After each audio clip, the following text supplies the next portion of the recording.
안녕하세요. 메디치 미디어 시청자 여러분. 예, 아침에 30분 듣고 똑똑해지는 김영원의 경제 왁싱 시작하겠습니다. 안녕하세요. 반갑습니다. 안녕 못 하시죠? 네, 소문에 의하면 잠을 2시간 주무시고 오셨다. 3일째 이러고 있습니다. 열일하십니다. 열심히 하죠. 예, 네, 국회의원은 열일 하는데 나라 살림은 열일을 안 하는 것 같아요. 맞습니다. 한마디로 정리하면 세수는 펑크 난 게 인정이 됐고 네, 내수는 침몰 중입니다. 네, 이 살림 엉망으로 산 거지요? 네, 맞습니다. 사실 거짓말하다가 지금 인정할 수밖에 없는 상황이 온 것 같아요. 네, 네, 자, 2일이었습니다. 예산결산특별위원회 대정부 질문에서 또 우리 활약하셨어요. 고맙습니다. 네, 활약하셨습니다. 왜냐하면 제가 왜 이렇게 말씀드리냐면 최상목 장관이 거짓말을 했거든요. 몇 개월 전에 세수 펑크 안 난다고. 네. 근데 우리 김영한 의원님의 콕 집은 질문에 의해서 인정을 했습니다. 맞습니다. 금액까지 정확하게. 얼마? 맞습니다. 32조 세수 펑크입니다. 네, 32조 세수 펑크를 인정했습니다. 결산에서. 자, 영상 잠깐 보고요. 네. 그리고 좀 가겠습니다. 시청자 여러분 틀어주세요. PPT 들어옵니까? 네. 그 먼저 모두의 좀 통계 좀 한번 다시 확인하겠습니다. 기재부 장관님. 네. 23년도 대한민국 경제 성장률 1.4% 맞죠? 네, 네. 네. 선진국 평균이 얼마예요? IMF 기준으로 1.7%. 1.7%입니다. 네. 세계 평균 3.3%. 네, 네. 개도국 평균 4.4%. 일본이 1.9%, 미국이 2.5%. 맞죠? 네. 네, 맞을 겁니다. 그러니까 우리가 23년에 되게 약했다. 이렇게 좀 제가 말씀드리고 싶고요. 네, 네. 그다음에 산업통상자원부장관님 나오셨어요? 네. 여기 있습니다. 네, 관세청장님도 함께 대답하셔야 됩니다. 통계 같이 가지고 있으니까요. 1월에서 8월까지 24년도 수출 네. 누계. 네. 네, 22년도 8월까지 누계 기준으로 극복했어요? 아닙니다. 네. 2위입니다. 22년도가 4,700억 불 했죠. 네, 그렇습니다. 지금 얼마예요? 4,500불 하고 네. 23년도 4,100불, 4,100억 불 정도 했어요. 그렇습니다. 예. 통계청장님 나오셨어요? 네. 네. 7월 고용 동향, 8월 달에 나온 7월 고용 동향 보셨죠? 네. 예. 일자리 통계. 예. 취업자 증감 총 17만 2천 명. 29세까지 얼마? 전년 동월 대비 마이너스 14.9천 명. 15만 명 정도가 청년 고용 절벽입니다. 65세 이상 얼마? 34만 명입니다. 대부분의 일자리 어디서 나왔어요? 65세 이상 단기성 일자리에서 나왔고요. 청년들은 고용 절벽 상태에 직면해 있다. 기조영 의원님 아시죠?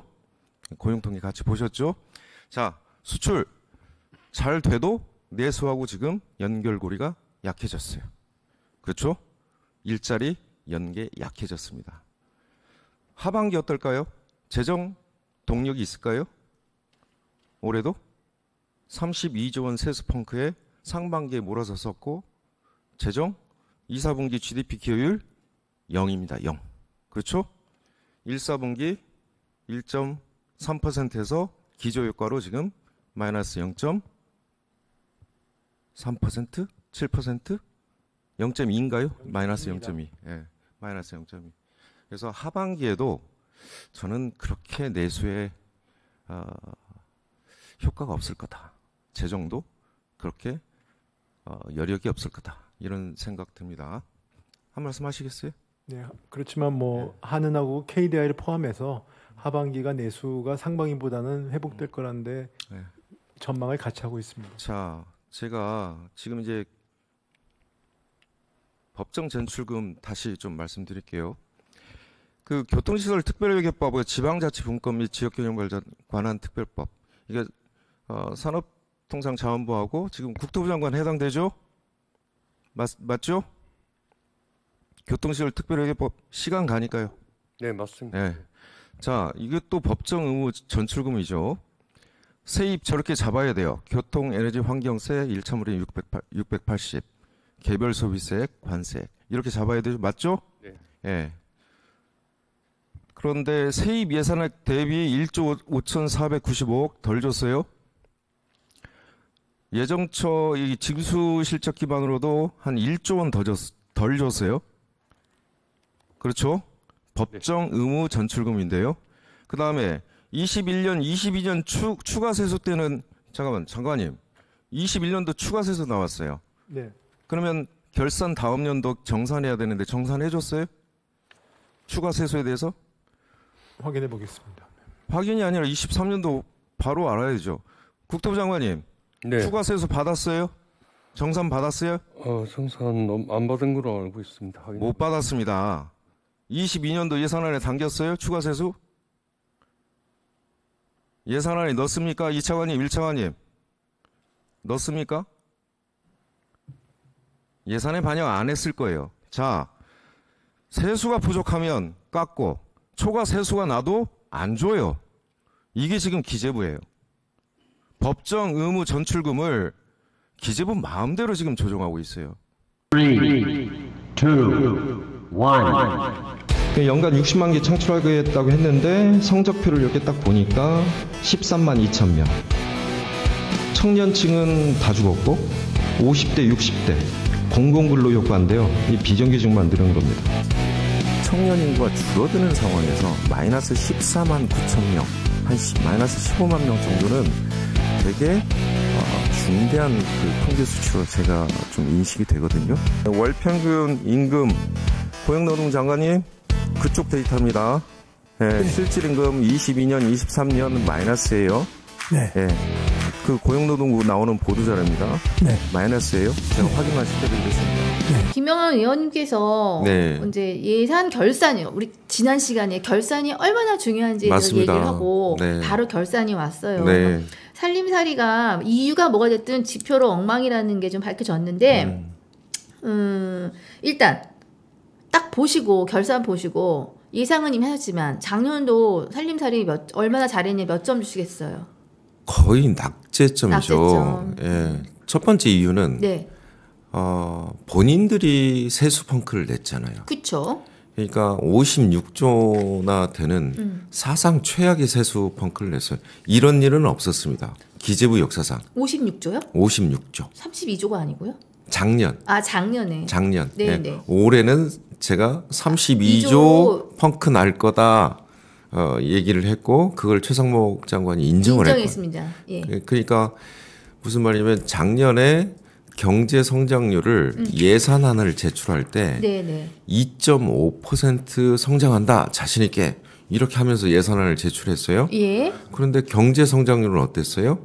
1.4% 반토막 났죠. 네네. 그 다음에 세수 부자 감세라고 인정을 안 하죠. 네네. 이 감세 정책으로 경제 성장을 견인하겠다라는 게 윤석열 정부의 경제 정책 핵심이었는데 네네. 긴축 감세 정책이죠. 이걸로 경제 성장을 이끌어 가겠다라고 했는데 결국에는 세수 펑크만 냈죠. 네네. 이 세수 펑크 나면서 도미노 현상이 일어났어요.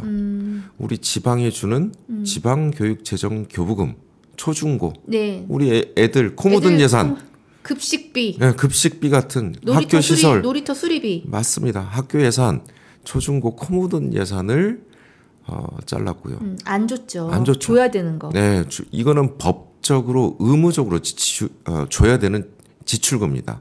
그 다음에 지방 정부들 어렵잖아요. 예. 이것도 안 줬어요. 총 얼마 안 줬냐? 네. 서울 사람만 국민 아니잖아요. 맞습니다. 지방에 줘야 될 거 줘야지. 그래서 총 18.6조를 안 줬어요. 56조가 세수 펑크 나니까. 그 다음에 제가 뭐 차례대로 이렇게 밝혀졌는데 또 법적으로 줘야 되는 것들이 많아요. 예. 이를테면 교통시설 특별회계라고 네, 우리가 네. 도로 놔야 되고요. 네, 네. 철도 놔야 되고 이런 거를 지금 징수액 대비로는 1조 5천억. 네, 네. 예산액 대비로는 1조 예산액 1조 5,495억이라고. 맞습니다. 예. 예산액 대비로는 1조 5천억 정도 되고요. 그다음에 징수 실적으로 보면 1조 원 정도를 네. 덜 준 겁니다. 네. 그다음에 또 특별한 게 주택도시기금이라고 해서요. 주택도시기금은 이를테면 국민 채권을 발행을 해요. 예. 그다음에 청약 든 저축 있잖아요. 그걸 가지고 LH 같은데 혹은 민간의 서민들이 임대주택이나 이런 거 들어갈 때 네. 융자를 해주는 네, 네. 돈인데 거기에다가도 1조 5천억을 안 줬어요. 음.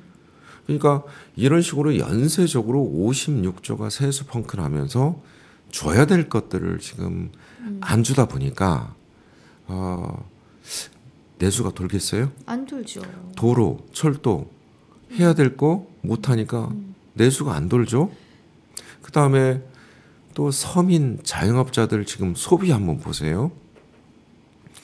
실질 임금이 23년도, 24년도 다 마이너스입니다. 네. 실질 임금. 예. 실질 임금이 마이너스는 건 뭐예요? 우리 회사원들, 노동자들. 물가 상승분보다는 더 최소한 쫓아가야지. 소득이 많아야 되는데 네. 그것도 못 안 된다는 쫓아간다는 거거든요. 그래서 우리 서민들 유리지갑 됐다는 얘기 많이 들어보셨죠. 그 다음에 가계 소득, 가계 평균 소득도 마이너스. 왜냐하면 물가 상승률을 못 쫓아가니까요. 예. 그리고 가계가 흑자 보는 게 있습니다. 윤석열 정부 내동 마이너스예요. 그래서 내수, 소비, 여력이 부족하다. 그거를 제가 어저께 이제 최상목 장관한테 당신네들 지금 뭐 하반기 좋다 이렇게 또 하는데 일단 KDI 한국은행이 경제 성장률을 낮춰놨고요. 네, 네. KDI하고 지금 기재부하고 논란이 있는 거는 내수 소비가 안 좋을 거다. 저도 이제 KDI 쪽에 계속 손을 들어줬던 편인데, 자 재정 지출도 여력이 없어요. 예. 왜? 올해도 세수 펑크잖아요.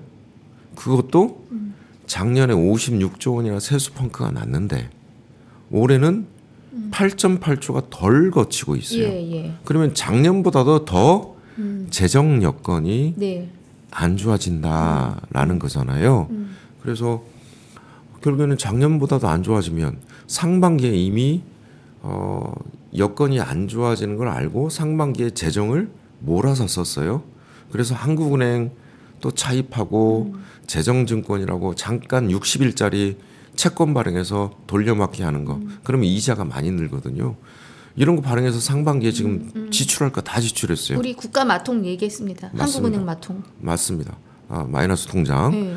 그래서 이렇게 빌려다 쓰면 이자만 늘고. 예. 그래서 계속 재정 여건이 안 좋은 상황에서 후반기에 재정을 쓸 여력이 없다. 제가 어저께 최상목 장관한테 한 얘기거든요. 당신네들 하반기에 좋다 이렇게 하는데 아니 벌써 가계 소비 자체가 지금 줄어들고 있고 소득 자체가 없는데 어떻게 예. 소비 여력이 있냐. 예, 예. 그러면 임금 노동자들도 실질 임금이 마이너스 상태에서 어떻게 소비할 수 있겠냐. 내수 소비 다 죽고 있는데 그러면 이제 기대할 거는 수출 잘 되고 있다 뭐 그런 거잖아요. 제가 어저께 저 산업통상자원부 장관한테도 얘기했어요. 자, 22년 그러니까 23년은 수출이 완전히 안 좋았어요. 그래서 1월에서 8월까지 네. 누계로 보면 22년도 수출 누계가 예. 한 4,700억 달러 정도 돼요. 예. 23년도 1월에서 8월 달까지 누계가 한 4,100억 달러 됩니다. 네. 24년도 8월까지 현재까지 통계 나온 거 누계가 4,500억 달러 돼요. 네. 무슨 말이냐? 지금 22년도 수출도 회복을 못한 거예요. 이때는 거의 저기였잖아요. 코로나 때 아니었나? 코로나 지나서 지나서요? 21년 네. 코로나 지나서 22년도 이제 본궤도에 들어온 겁니다. 그런데 윤석열 정부 완전하게 맡은 임기 23년도 예. 그다음에 24년도 22년도 거를 회복을 못했다니까요. 그렇죠. 우리는 네. 수출이 굉장히 중요한 나라예요. 그래서 근데 수출도 일부 반도체, 컴퓨터, IT 이 중심으로 가고 있는데 이것도 22년도를 회복을 못했어요. 다만 24년도에 조금 좋은 품목은 자동차가 좀 좋습니다. 그 다음에 선박, 조선초 이게 조금 좋고요. 그러니까 산업통상자원부 장관도 뭐 한 15개 우리가 집중적으로 관리하는 품목 중에 10개가 너무나 좋아요 나한테 하다가 저한테 이제 반박을 먹었죠. 아니 15개 품목 중에 자동차, 선박 빼놓고는 22년도를 회복을 못했는데 뭔 좋다고 얘기를 하냐. 그래서 근데 이제 중요한 거는 또 지금 감세가 예. 특정한 데에 집중되잖아요. 자, 여기서 정리 좀 네. 한번 해볼까요? 자, 네. 일단 세수가 펑크난 거는 인정했어요. 네, 이 양반이 3개월 전에 YTN 영상을 제가 찾았습니다. 세수 결손 없다 이러고 당당하게 영상을 이렇게 찍은 거예요. 네. 그리고 의원님하고 저희 진행하는 내내 그 양반 상임위 국회에 나와서도 계속 문제 없다고 얘기했습니다. 네. 그다음 이제 9월 2일 날 비로소 인정을 한 거고. 9월 2일 날 인정은 저한테 이제 했는데 예. 상임위에서 한 번 더 인정했어요. 상임위에서 첫 질문. 어제? 아니 제가 데뷔할 때 예. 당선되고 첫 기재위 회의를 해서 세수 펑크에 대해서 제가 이대로 가면 네. 한 30조 넘게 그러니까 그때는 제가 33조 세수 펑크라고 했거든요. 근데 그때도 33조 세수 펑크를 인정을 했어요. 근데 제가 이제 세수 추이를 보니까 한 32조 정도 되겠더라고요. 그래서 예결산위원회에서 예. 32조 세수 펑크 맞습니까? 네. 라고 이렇게 인정을 한 거죠. 자, 일단 세수가 그만큼 펑크가 납니다. 네. 자, 그런데 기재부는 그거 막 메꾸려고 몰래 하면 안 되는 위법적인 행위를 지금 한 거잖아요. 그러니까 써야 될 돈을 안 쓰는 거 아니에요. 법적으로 지출해야 될 그렇죠. 거를 안 쓰는 거죠. 그러니까 작년에 23년도에 써야 될 돈 안 썼고요. 그게 예. 이제 지금 어거지로 맞춰다 보니까 지방재정법 위반, 지방교부세법 위반, 그다음에 국가재정법 위반 예. 이런 법 위반들을 하면서 어거지로 이제 맞춘 거예요. 그러니까 R&D 오전 한꺼번에 날린 게 맞습니다. 이유가 있는 거예요. 이유가 그냥. 있죠. 거기다가 R&D 같은 경우에는 자기 정부 때에 성과가 나오지 않는 항목이잖아요. 네.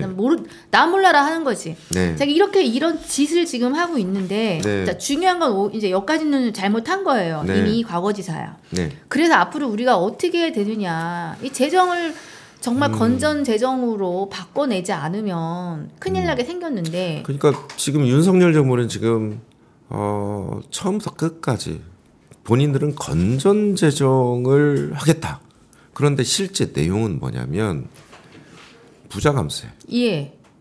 적자 재정, 그다음에 큰 정부가 아니라 작은 정부를 추구하는 긴축 재정이에요. 예. 그래서 모양새는 아니 그 겉으로는 건전 재정이라고 자꾸 이제 주장을 하는데 저는 그거를 어떻게 얘기하냐면 긴축 재정, 작은 정부, 그다음에 부자 감세 재정, 그다음에 적자 재정의 특징이 있어요. 네. 그래서 이 정부의 특징은 서민들에게 좋은 유리한 재정이 아니다. 네. 서민들에게 유리한 경제 정책 방향이 아니다. 자, 근데 이 관련해서 최상무 장관이 32조를 인정하면서 네. 지금 언론 보도에 따르면 네. 부자 감세 없다라는 게 제목으로 나왔어요. 네. 그래서 어저께 제가 얘기했잖아요. 그래서 제가 이제 낙수 효과, 그러니까 부자 감세의 경제 효과는 뭐냐면 낙수 이론이에요. 그러니까 부자들한테 세금을 깎아주면 이게 낙수가 돼서 그들이 더 많이 써서 그렇죠. 예. 그래서 서민들한테도 그 효과가 온다. 예. 근데 제가 낙수 효과를 계속 주장을 했더니 이명박 정부 때 그렇게 그렇게 수없이 낙수 효과를 얘기했던 분들이거든요. 기재부가. 예.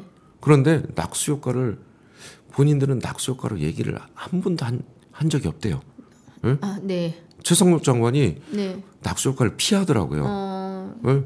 그 말은 본인들은 부자 감세가 아니다라는 걸 주장하기 위한 거였거든요. 네네. 제가 그래서 기재부 22년도 세법 개정안 때 본인들이 쓴 세금 감면 효과에 대해서 본인들이 썼습니다. 그래서 제가 이렇게 들고 최상목 장관한테 얘기했어요.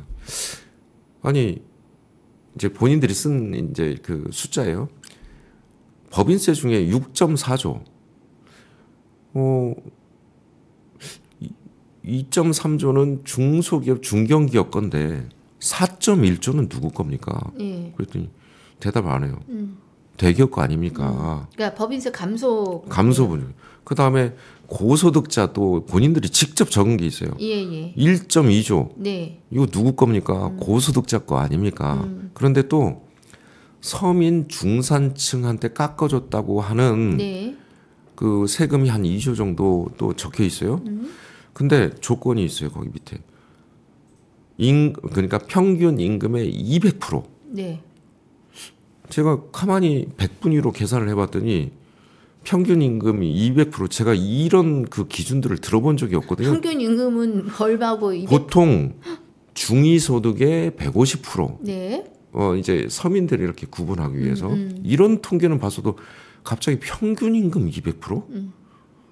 뭔가 이제 조작 냄새가 나잖아요. 아니 그러니까 임금을 평균 내면 안 돼요. 예. 진짜 고연봉자와 맞습니다. 하루 벌어 하루 사는 분들이 계시는데 이걸 어떻게 평균 그래서 임금을 평균 내요? 임금 200% 제가 이제 기재부 장관 놓고 예. 이거 우리 100분위로 계산해 왔더니 상위 10%입니다. 네. 어떻게 서민이라고 얘기할 수 있습니까? 그거를 서민한테 세금 깎아줬다.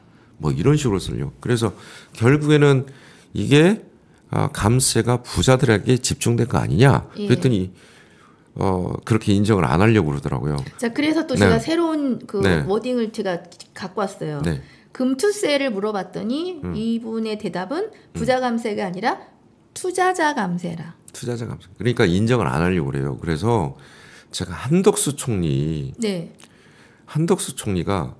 낙수 효과를 얘기한 거를 PPT로 딱 띄웠어요. 뭐라고 한 총리가 얘기했습니까? 제가 이렇게 질문했습니다. 헌법 86조 2항 국무총리는 대통령을 보좌하며 대통령의 명을 받아 행정각부를 총괄하는 사람입니다. 그 양반이 지금 낙수효과 얘기했다. PPT를 딱 띄웠거든요. 낙수효과 딱 적혀 있어요. 그러면 낙수효과 전제는 뭐예요?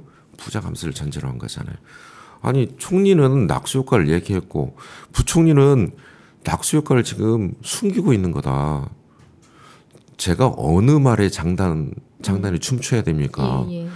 총리는 행정각부를 총괄하는 사람인데 대통령 명을 받아서 부총리 말에 춤을 춰야 될까요? 총리 말에 춤을 춰야 될까요?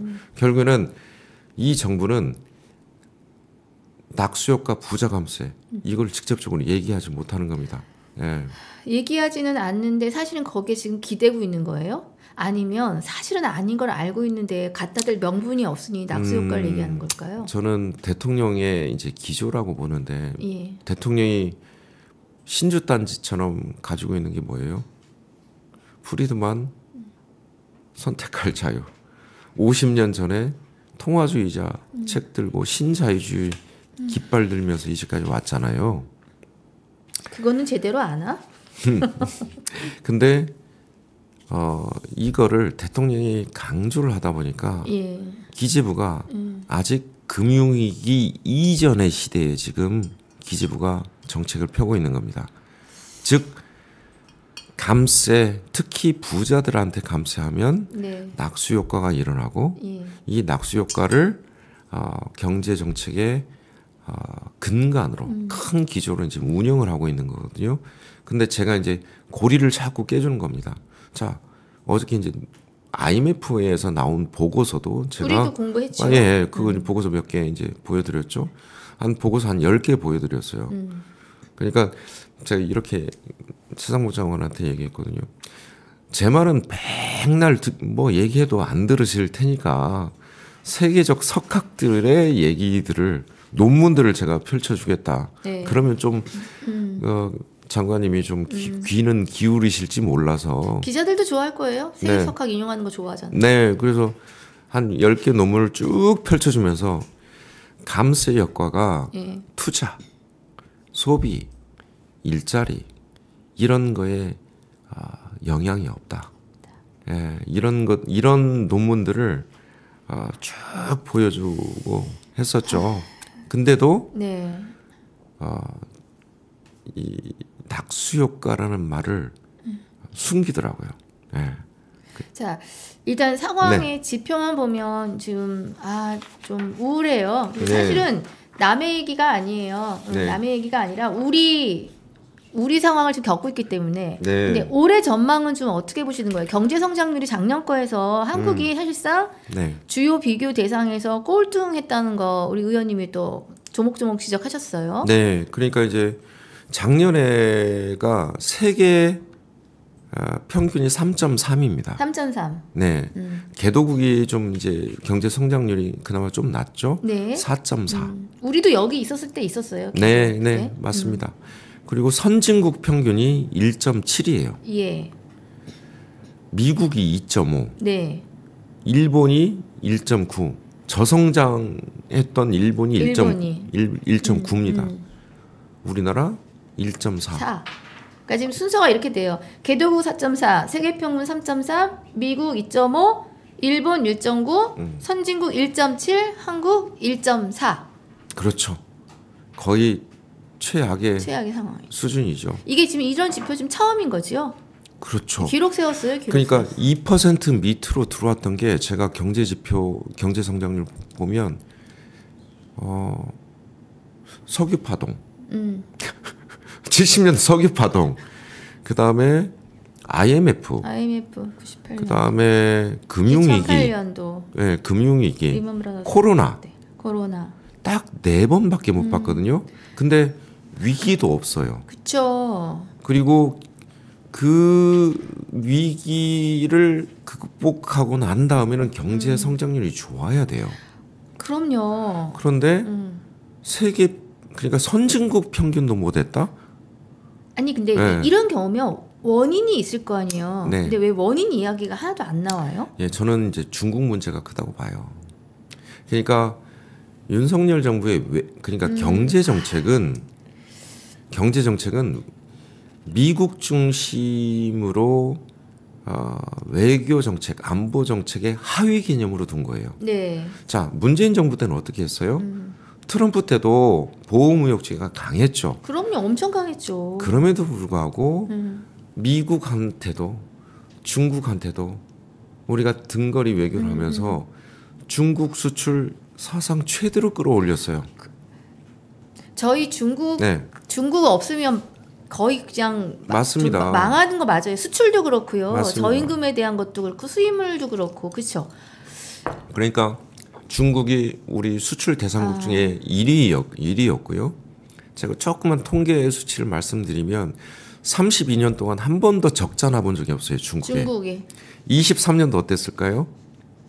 23년 작년에 처음으로 180억 불 1000억 조 10조 한 2, 3조 처음으로 적자 났어요. 자, 중국에. 일본과 수교는 50년인데 중국하고 수교는 30년밖에 안 돼요. 네. 거기 그쪽하고의 관계가. 네. 근데 그 이후로 사실은 우리는 시장에 대해서는 굉장히 중국한테 좀 덕을 봤어요. 중국에 수출한 한류 타고 가는 대한민국의 소비재 기업들 얼마나 많아요. 그 기업들 지금 다 그냥 주가 폭락하고 망한 상태라고 맞습니다. 봐야 돼요. 또 하나 통계 수치를 말씀드리면 이제까지 우리가 2000년 이후에 예.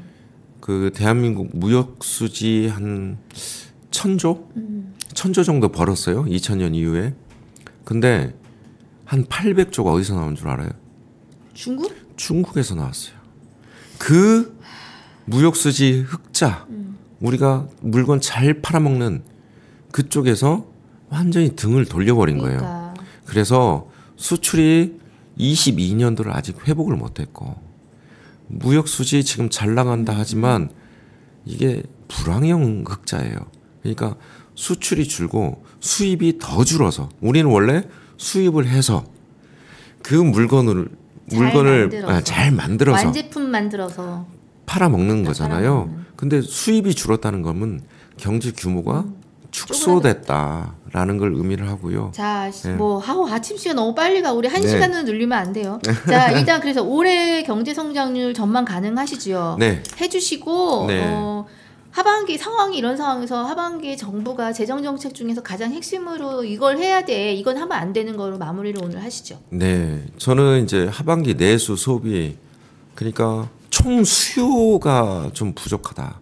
그러면 총 수요를 끌어올리는 정책을 기재부가 했으면 좋겠는데 아마 안 할 거예요. 수요를 끌어올린다는 게 무슨 말이죠? 그러니까 재정이 늘려야 한다. 그래서 늘려서 세금 악착같이 걷어야 되는 거네. 부자들한테 세금을 좀 걷어야죠. 근데 미안하겠지만 세금 지금 걷어야 될 때예요. 네, 세금을 걷어야죠. 근데 지금은 이미 세법 개정안들이 확정이 됐고 그거에 기반해서 세금을 걷기 때문에 세금을 추가적으로 걷는 거는 좀 어렵고 네. 다만 저는 불효불급한 예를 들면 해외 순방비 이런 것들 있잖아요. 이런 것들 쓰지 말고 네. 불효불급한 예산들은 서민들한테 좀 집중해서 재정을 풀어줬으면 좋겠다. 지금 자영업자 문 닫고 있는 자영업자 많습니다. 그 다음에 우리 근로자들 실질 임금 다 마이너스로 얘기했잖아요. 그러면 이런 분들한테 재정을 좀 풀고 빚을 낸다면 저는 빚을 내도 좋다. 네네. 그러니까 확장 재정을 좀 해서 서민들한테 좀 풀어서 네. 온기가 네네. 서민들한테 돌 수 있도록 자영업자들한테 돌 수 있도록 자 확장 재정의 목적은 서민의 지금 살림살이에 도움을 줘야 되는 거고 주지 않은 위법으로 안 줬던 지방과 교육 쪽에 관련된 것들을 줘야 맞습니다. 한다는 의미인 거예요. 맞습니다. 특히 우리 민주당에서 민생회복지원금 13조 얘기했잖아요. 지금 부자 감세는 한 90조 해줬어요. 그런데 왜 그 감세는 경제 효과가 없다는 것을 이제까지 윤석열 정부가 증명하고 있잖아요. 그런데 우리 옛날에 재난지원금 줬을 때 자영업자들 얼마나 좋아했습니까? 그거 다 갖다 썼잖아요. 지역화폐로 다 썼잖아요. 그러면 저희도 지금 4인 가족이 혜택 받았습니다. 소비 내수가 안 좋다면 민생회복지원금 13조 원으로 GDP 1% 올릴 수가 있어요. 승수효과 때문에. 그래서 내수, 소비를 보살피는 재정 대전환이 좀 이루어졌으면 좋겠다. 대통령과 경제정책 담당자들에게는 서민이 안 보이는 것 같습니다. 자기네들 사는데 불편함이 없잖아요. 맞습니다. 그러니까 이게요, 자기 손톱 밑이 아파야 돼요. 지금 대통령이 처음으로 응급실 간다는 거 아닙니까? 응급실이 어떤 상황도 몰랐잖아요. 응급실 가면 뭐예요? 응급실 아마 어느 병원을 갈지 아마 어느 시장처럼 대파처럼 싹 맞춰주지 않을까? 의사들이 안 하려나? 대통령 기자회견 보셨죠? 응급실 전혀 문제 없다고? 그것 때문에 지금 의사들 난리 났잖아요. 맞습니다. 참. 자, 영상은 따로 보시는 게 좋을 것 같아요. 영상 앞에 안 틀었는데 지금 틀어드려요? 네, 그럼 틀어드리시고요. 우리는 한번 보십시오. 김영환 의원님의 활약상은 봐주셔야 돼요. 최상목 장관이 어떻게 인정하는지. 자, 부자 감세는 90조 했습니다. 서민을 위한 재정지원 13조를 못 풀겠다고 지금 그러는데 여야 대표 회담은 했고 무언가 좀 좋은 답이 나왔으면 좋겠다는 생각이 드네요. 마지막 PPT로 제가 일산은 김영환 TV 이렇게 언급해드렸고요. 그 다음에 그쪽에 올라온 영상들이 좀 있습니다. 이거 한번 좀 보시면 감사하고요. 댓글도 잘 달아주십시오. 지금 우리 김영환 의원님 후원 계좌 저희가 좀 올려드릴 테니까요. 관심 좀. 새벽 2시까지 기재부 장관을 앞에 두고 조목조목 질문하고 오시더라고. 우리 오늘도 저 똑똑해졌습니다. 지금 댓글 보면요. 도대체 왜 그러는 거예요? 도대체 왜 그러는 거예요? 도대체 왜 그럴까요? 서민들이 눈에 안 보인다. 이것밖에 저는 설명할 방법이 없습니다. 지금. 와, 자. 알겠습니다. 자, 오늘 영환 생각 듣고 정리하지요. 네. 여러분 김영환의 경제 왁싱 우리 좀 10만을 만들기 위해서 좀 어떻게 좋아요, 구독, 알림을 보시면 널리 확산을 좀 부탁드리겠습니다. 네. 네, 영환 생각. 부자 감세를 부자 감세라 부르지 못하는 윤석열 정부의 부자 감세 정책 대전환을 일으켜야 됩니다. 네.